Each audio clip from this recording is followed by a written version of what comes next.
پگه برنامه کنسرتی دارم اکنون تعریف نشد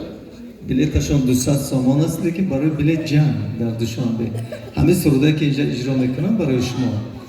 پگاه در اونجا اجرا میکنم یعنی شما اولین آدمای هستید که همین سروده گوش میکنید سلامت باشید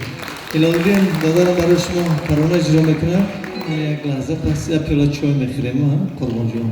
اجازه اگر چای باشه بعد برمیگردم خوش آمدم